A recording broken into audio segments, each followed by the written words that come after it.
He walked into the shelter with a PR plan in mind, but froze when a 7-year-old girl tugged at his sleeve and asked, "Are you going to love us?" Daniel Thornton, the cold-faced king of the media empire, would take in 5 children just to look good on camera. But that little girl's eyes were those of her missing sister Rachel. And in that moment, what began as a publicity project would offer a man who must confront the past a family he never expected. The city skyline glittered under a steel-gray dawn, its towering buildings a testament to wealth and ambition. Daniel Thornton stood in the sleek conference room of Thornton Ventures, his media empire's headquarters, addressing a team of publicists. At 48, he was a millionaire whose name graced magazine covers and charity galas.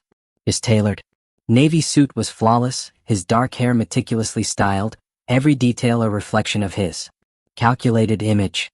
His life was a performance. Press releases, staged smiles, strategic moves to keep his brand untarnished. Emotion was a liability, a crack in the facade he had perfected.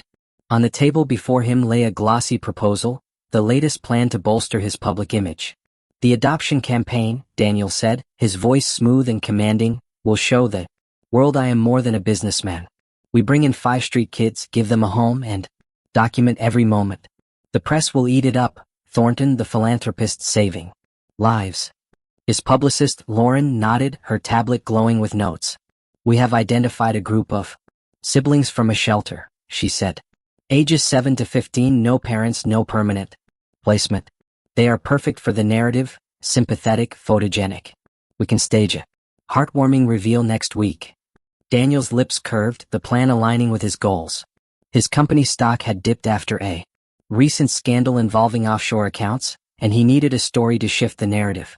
Adopting 5 orphans was bold, a headline grabber, and temporary.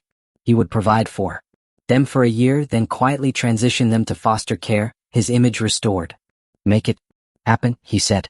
Schedule the photo op for Monday.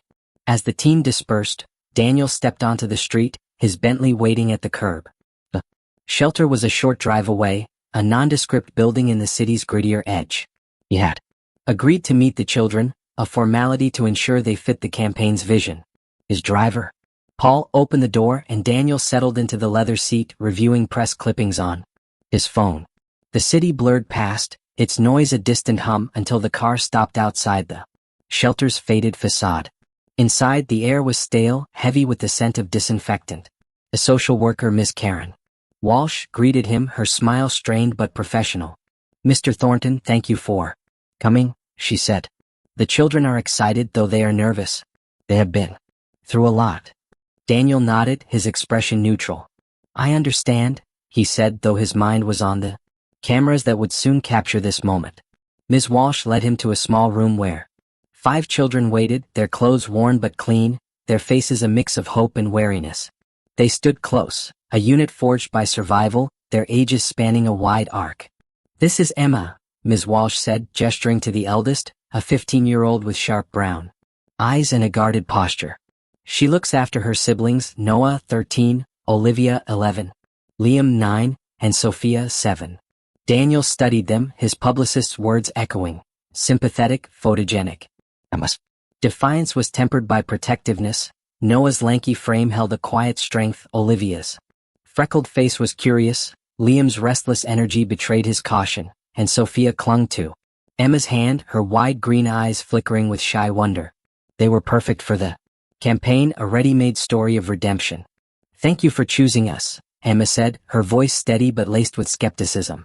"What do you want us to do?" Daniel offered a practiced smile, his tone polished. "I want to give you a home," he said. "A place where you can be safe, go to school, have a future. We will be a family, and the world will see your strength." Noah's eyes narrowed, his voice low. "Is this for real?" he asked. "Or is it just for your TV shows?" Daniel's smile tightened, the boy's directness unexpected. "It is real," he said, sidestepping. "The truth. You will see." He turned to Ms. Walsh, ready to finalize details, but Sophia stepped forward, her small hand tugging at his sleeve. Her green eyes met his, unguarded and piercing. "Are you going to love us?" she asked, her voice soft but clear, cutting through the room's tension. Daniel froze, the question a blade through his carefully crafted plan. Well, the word was foreign, a concept he had buried long ago, after a childhood marked by neglect, and a sister, Rachel, who had vanished into the foster system. Sophia's sentence echoed Rachel's voice, a memory of her asking their parents the same question, only to be met with silence. The other children watched, their gazes heavy, waiting for his answer. Daniel began, his voice faltering for the first time in years. He cleared his throat, regaining control. "I will take care of you," he said, avoiding her eyes. But Sophia's words lingered, a crack in his resolve, stirring a guilt he had long suppressed. Ms. Walsh broke the silence, ushering the children to gather their few belongings. Daniel signed the preliminary papers, his hand steady but his mind churning. The plan was still intact: photo ops, interviews, a year of goodwill. But as he led the children to the Bentley, Sophia's small hand slipped into his, her trust unearned yet undeniable. The others followed, their footsteps a quiet chorus, and Daniel felt a shift, a question he could not answer. Could he be more than the man he had planned to be? The mansion's gates opened, revealing its manicured lawns and towering facade. The children stared, their awe tinged with disbelief. Daniel watched them, Sophia's sentence replaying in his mind, "Are you going to love us?" He had dismissed love as a weakness, but her words were a challenge, a call to confront the past he had fled. As they stepped inside, the campaign felt less like a stunt and more like a crossroads, one that might redefine everything he thought he knew. The Thornton mansion glowed under the soft light of evening, its marble floors reflecting the flicker of chandeliers. The sprawling estate, once a monument to Daniel Thornton's success, now hummed with the tentative presence of 5 children. Emma, Noah, Olivia, Liam, and Sophia wandered the grand halls, their footsteps echoing, their worn backpacks a stark contrast to the polished surroundings. Daniel stood in the foyer, watching them, his tailored shirt slightly unbuttoned, a rare crack in his impeccable facade. Sophia's question, "Are you going to love us?" still reverberated, a simple sentence that had pierced the armor of his carefully planned publicity stunt. He had brought the children here for a campaign, a calculated move to restore his tarnished image. The plan was straightforward: house them for a year, stage photo ops, and let the press herald his generosity. But Sophia's words, spoken with the unguarded clarity of a 7-year-old, had stirred a memory of his sister, Rachel, whose disappearance into the foster system had left him alone at 16. Daniel had buried that pain, building an empire to escape it, but the children's presence, especially Sophia's quiet trust, was unraveling his control. "Dinner is ready," called Helen, the housekeeper, a warm woman with a gentle smile, breaking Daniel's thoughts. She had prepared a feast: roast chicken, mashed potatoes, and green beans, hoping to ease the children's transition. Daniel led them to the dining room, its long table set with fine china, an intimidating contrast to the shelter's plastic trays. Emma, the eldest, sat at the table's edge, her brown eyes scanning the room with quiet skepticism. Noah slumped beside her, his lanky frame tense, while Olivia's freckled face lit up at the food, her curiosity overriding her caution. Liam fidgeted, his energy barely contained, and Sophia clung to Emma's side, her green eyes darting to Daniel, searching for reassurance. "Eat as much as you want," Daniel said, his voice steady but softer than usual. "This is your home now." Noah's fork paused, his gaze sharp. "For how long?" he asked, his tone laced with distrust. "Until your cameras get what they need?" Daniel's jaw tightened, the boy's words too close to the truth. He forced a smile, his publicist's script in his mind. "As long as you need," he said, sidestepping the question. "But?" Sophia's gaze held his, her small hand clutching a dinner roll, and he felt the weight of her earlier question again. The children ate with a hunger that twisted Daniel's heart, their hands moving quickly as if the meal might vanish. Helen hovered, refilling plates, her warmth easing the tension. "Tell me about yourselves," Daniel said, leaning forward, his tone more genuine than he intended. "What do you like to do?" Olivia spoke first, her voice bright. "I like books," she said. "Mysteries mostly. The shelter had a little library, but I read everything twice." Daniel nodded, a flicker of warmth in his chest. "We have a library here," he said. "You can explore it tomorrow." Liam grinned, his mouth full. "I like soccer," he said. "Can we play outside?" "There is a field in the garden," Daniel said, his lips twitching. "We will get a ball." Emma's eyes narrowed, her voice low. Why are you doing this? She asked. We are not stupid. We know people like you do not just take in kids like us. Daniel met her gaze, respecting her directness. He could have leaned on his rehearsed lines, but Sophia's question echoed, demanding more. I want to give you a chance, he said, his voice quieter. I know what it is like to have nothing. I grew up with less than you have now. Noah's eyebrows rose, skepticism clear. You, he asked, in a place like this? Not like this, Daniel said, his tone rawer than he meant. My sister and I shared a single room, no heat, no food some days. She was all I had until she was gone. I built this to forget that life, but you remind me of it. I want to help. Sophia's small voice broke the silence, her eyes wide. Where is your sister now? She. Daniel's throat tightened, Rachel's face flashing in his mind, her dark hair, her fierce protectiveness, her promise to find him after foster care tore them apart. I do not know, he said, the admission heavy. She disappeared when I was a teenager. I never found her. The children fell silent, their own losses mirroring his. Emma's guard softened, her voice gentler. Our parents died in a fire, she said. 3 years ago. We have been in shelters and foster homes since. They always split us up, so we ran away. Daniel's chest ached, their story too close to his own. He saw Rachel and Emma's strength in Sophia's quiet hope.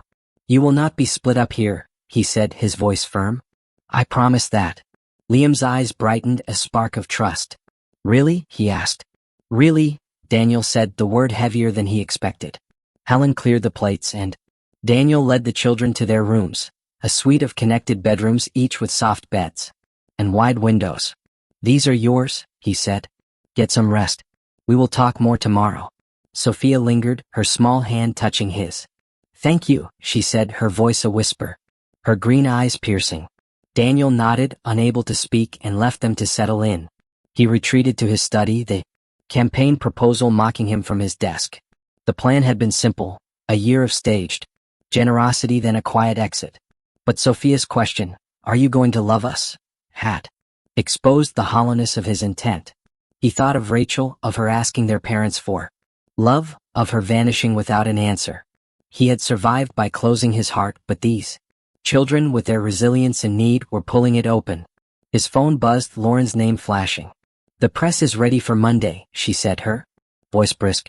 We will film the kids moving in, maybe a soundbite from you. This is going to be huge. Daniel's grip tightened, Sophia's words drowning out the plan. Hold off, he said, his tone sharp. I need to rethink this. Lauren paused, stunned. Rethink? Daniel, this is your comeback. I know, he said, but something is different. I will call you tomorrow. He ended the call, his eyes falling on a faded photo in his drawer. Him and Rachel, teenagers, smiling despite their hunger. The children were not just a story, they were a chance to be the brother Rachel had needed, the man he had never dared to be. He stepped into the hall, hearing soft voices from the children's suite. Peering in, he saw them huddled on one bed, Emma reading a story to Sophia, Liam and Noah listening, Olivia's head resting on a pillow. Their unity, their love for each other, was a mirror to what he had lost. Daniel vowed silently to honor Sophia's question, not for the cameras but for them, for Rachel, for the part of himself he had buried. The campaign was unraveling, and in its place, something real was taking root, fragile but undeniable. The Thornton mansion stood bathed in the soft glow of morning, its sprawling lawns shimmering with dew. Inside, the grand halls carried the faint hum of life, children's laughter, the clatter of breakfast dishes, the rustle of pages from a book. Daniel Thornton descended the staircase, his usual polished suit replaced by a simple sweater, a quiet shift from the image he had long cultivated. 3 weeks had passed since he had brought Emma, Noah, Olivia, Liam, and Sophia into his home, their presence transforming the mansion from a sterile showcase into a place of warmth. Sophia's question, are you going to love us? Had become a constant echo, challenging the publicity stunt that had brought them here and stirring memories of his sister, Rachel, whose loss had shaped his guarded heart. In the kitchen, the children gathered around the island, eating oatmeal topped with fruit. Helen, the housekeeper, moved with practiced ease, pouring juice and offering seconds. Emma sat at the head, her brown eyes watchful, her role as the eldest a mantle she wore with quiet strength. Noah pushed his glasses up, his lanky frame relaxed for the first time. While Olivia chatted about a mystery novel, her freckles dancing as she smiled. Liam bounced in his seat, eager to finish and run outside, and Sophia drew on a napkin, her green eyes bright with focus. Daniel took a seat, his coffee mug grounding him, and watched them, their unity a mirror to the family he had lost. "Good morning," Daniel said, his voice softer than his boardroom tone. "Did you sleep well?" Liam grinned, his spoon clinking. "The beds are like sleeping on clouds," he said. "I dreamed about scoring a goal." Daniel's lips twitched, the boy's energy infectious. "We will set up a soccer net today," he said. "You can practice." Sophia looked up, her napkin covered in crayon stars. "Can I come too?" she asked her, voice small but hopeful. "Of course," Daniel said, warmth spreading in his chest. Her question from the shelter still lingered, its simplicity forcing him to confront his intentions. The campaign was meant to be temporary, a year of staged generosity to repair his image. But these children, with their resilience and trust, were rewriting his script, pulling him toward something real. Emma's gaze was sharper, her tone probing. "You are different today," she said. "Not like the guy who signed papers at the shelter. What is going on?" Daniel met her eyes, respecting her instinct. "You are right," he said, his voice steady but raw. "I brought you here for the wrong reasons, to look good, to fix a problem. But you are changing that. Sophia asked me something at the shelter, and it made me think about my sister, about who I want to be." Noah leaned forward, his skepticism softening. "What did she ask?" he said. Daniel glanced at Sophia, who paused her drawing, her eyes wide. "She asked if I was going to love you," he said, the words heavy. "I did not know how to answer then. I'm still figuring it out, but I know I want to try." Sophia's smile was shy, her small hand reaching for his across the table. "That is okay," she said. "Mom said love takes time." Daniel's throat tightened, her wisdom disarming. He thought of Rachel, her fierce love. Despite their broken home, her promise to find him after foster care claimed her. "Your mom was right," he said, his voice thick. "Tell me about her. What was she like?" Emma's expression softened, her guard lowering. "She was kind," she said. "She worked long hours at a diner, but she always made time for us. She sang to Sophia when she was scared, read to Olivia, played soccer with Liam. She and Dad died in a fire. We lost everything." Daniel's chest ached, their loss echoing his own. "I am sorry," he said. "I lost my sister, Rachel, when I was your age, Emma. She was taken by foster care and I never saw her again. You remind me of her, your strength, your love for each other." Olivia's eyes glistened, her voice soft. "Do you miss her?" she asked. "Every day," Daniel said, the admission raw. "But you are giving me a chance to do better, to be the family she would have wanted." Liam's energy stilled, his voice earnest. "Are we really staying?" he asked. "Not just for pictures." Daniel nodded, his resolve hardening. "You are staying," he said. "This is not about pictures anymore." The words felt like a vow, a rejection of the campaign that had brought them here. Sophia's question had cracked his plan, and their presence was rebuilding it into something true. After breakfast, Daniel took the children to the garden, where Paul had set up a soccer net. Liam and Noah kicked a ball, their laughter ringing, while Olivia and Sophia chased each other through the grass. Emma sat on a bench, watching, her posture easing. Daniel joined her, his hands in his pockets. "You do not have to trust me yet," he said. "But I am here and I'm not going anywhere." Emma nodded, her eyes distant but softer. "We will see," she said, a small step toward acceptance. His phone buzzed, Lauren's name flashing. "The press is getting impatient," she said, her tone sharp. "We need to schedule the photo op. The campaign is stalling." Daniel's jaw clenched, Sophia's question drowning out Lauren's urgency. "Cancel it," he said, his voice firm. "No cameras, no interviews. This is not about publicity anymore." Lauren's silence was stunned. "Daniel, this was your idea," she said. "The board will not be happy." "Let them be unhappy," Daniel said. "I am done performing." He ended the call, his gaze returning to the children.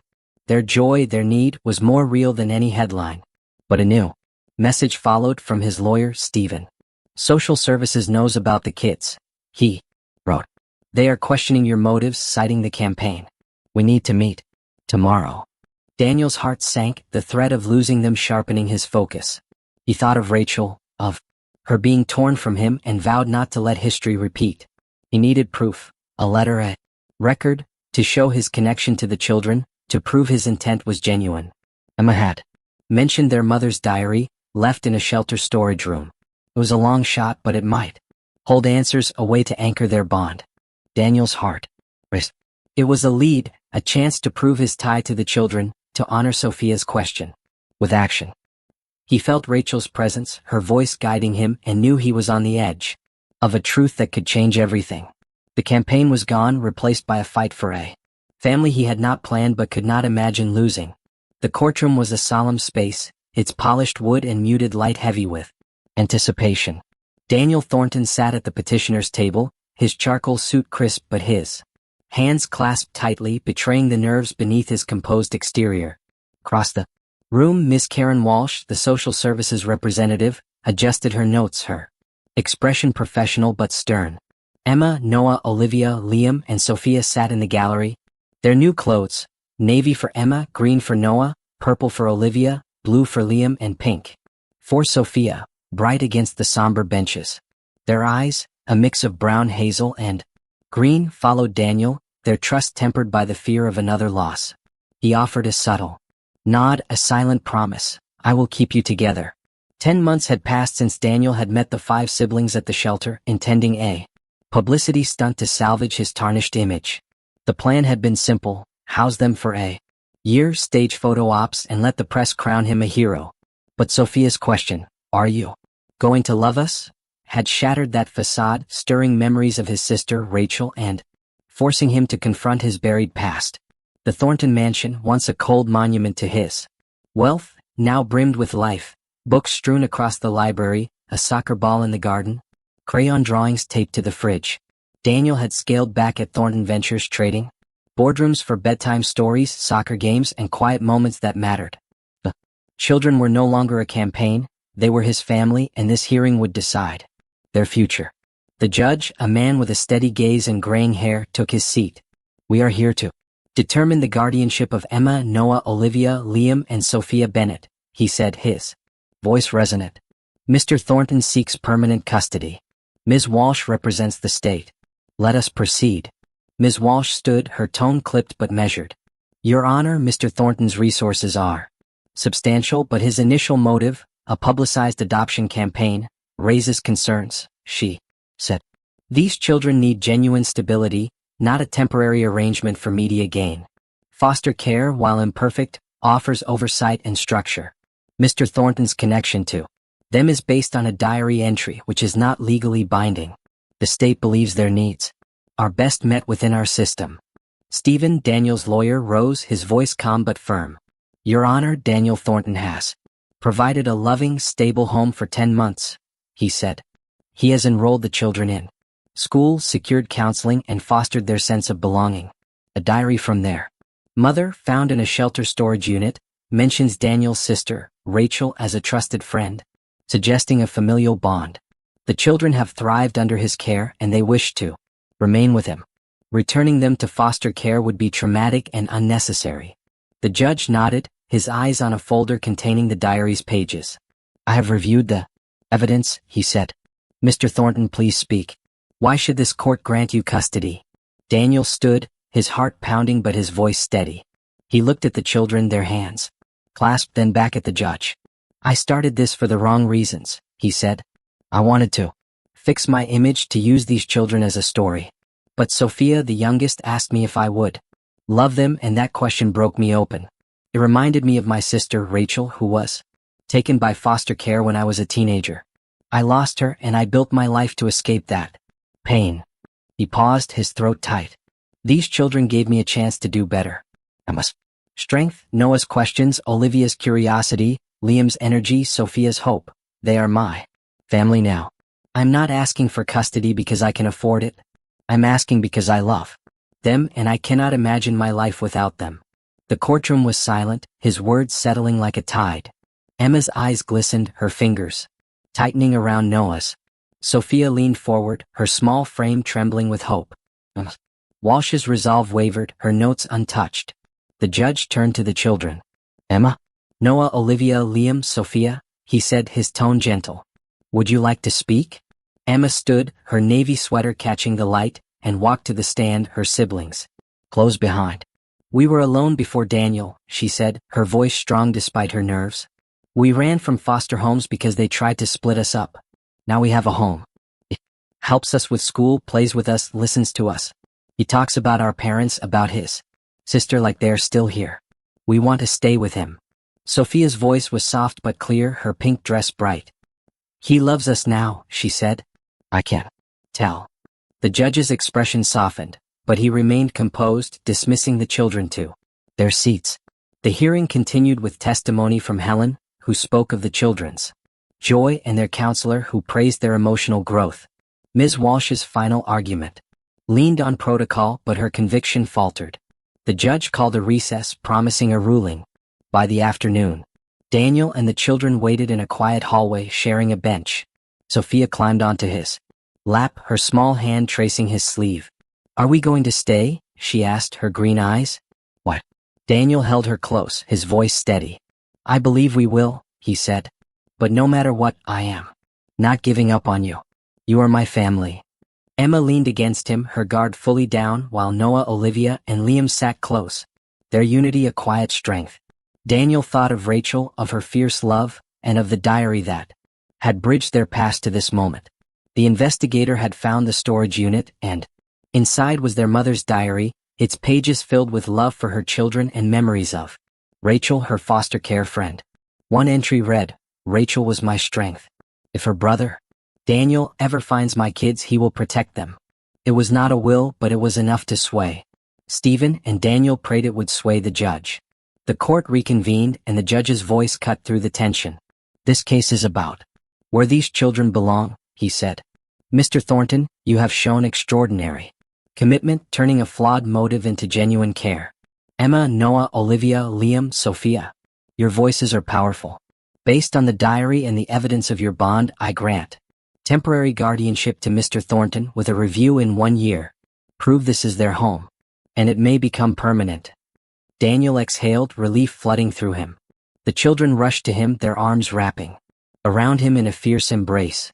Emma's tears fell silently, Noah's grin was wide, Olivia's laughter rang out, Liam's energy erupted in a cheer, and Sophia clung to his hand, her smile radiant. They left the courtroom, the city's noise a distant hum, and drove home, the Bentley filled with their chatter, a soccer ball rolling in the backseat. That evening they celebrated in the garden, the air warm with summer's promise. Helen had baked a cake, and the children decorated it with colorful icing, their giggles filling the space. Daniel watched them, his heart full. They sat under a canopy of stars, Noah pointing out constellations, his book open in his lap. Do you think Mom and Dad are watching? Sophia asked, her eyes on the sky. Daniel followed her gaze, a lump in his throat. I know they are, he said. And Rachel too. They are proud of you, and they are grateful we found each other. Emma's voice was soft, her trust complete. You kept us together, she said. Thank you. Daniel held them close, their warmth a promise kept. Over the next year, the mansion became a true home. Emma excelled in school, her confidence blooming. Noah's curiosity deepened, his glasses always smudged from reading. Olivia devoured the library, her stories inspiring her siblings. Liam's soccer skills sharpened, his energy a constant spark. Sophia's drawings covered the walls, her hope a quiet light. Daniel launched a foundation in Rachel's name, supporting siblings in foster care, ensuring no one faced separation alone. The 1-year review came, and the judge granted permanent guardianship, sealing their bond. One spring evening, they hosted a garden party, the lawn alive with the children's friends. Helen served cookies, and Daniel joined the games, his laughter genuine. As dusk fell, Sophia handed him a daisy, echoing a memory of Rachel's old habit. Make a wish, she said, her smile bright. Daniel twirled the flower, his eyes on the children. I already have everything I need, he said, pulling them close. They stood together, a family forged by a question, Rachel's spirit a guiding star. Daniel had lost her, but in Emma, Noah, Olivia, Liam, and Sophia he had found redemption, a legacy of love that would endure.